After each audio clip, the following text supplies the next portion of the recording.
Leva a neném pro vovô ver.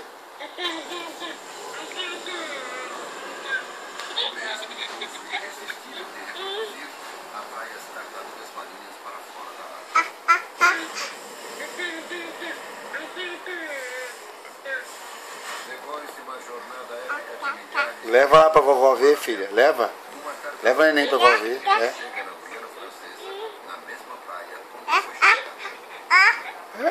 Que bonitinha.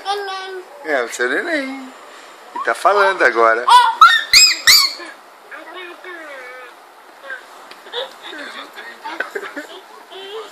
Bota a chupetinha nele, filha.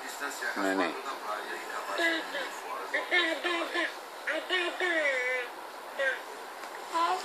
Pronto.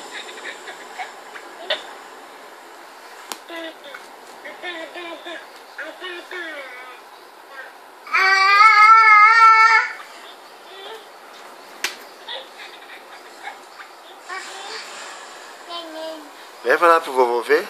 Leva. Vovô, olha o neném falando. Leva lá. Seus ovos só jogarão se forem enterrados em areia quente. É por isso que é preciso deixar o conforto do ar. Agora você tem que me dar o telefone da empresa?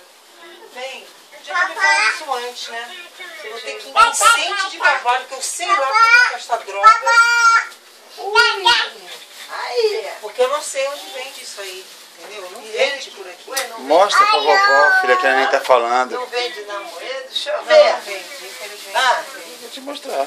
oi! Cadê? Mostra. Cadê? Ai, que bonita! Que bonita. E agora? O que ela faz? Essa não é aquela que é a Suíça, é. Ai, que linda!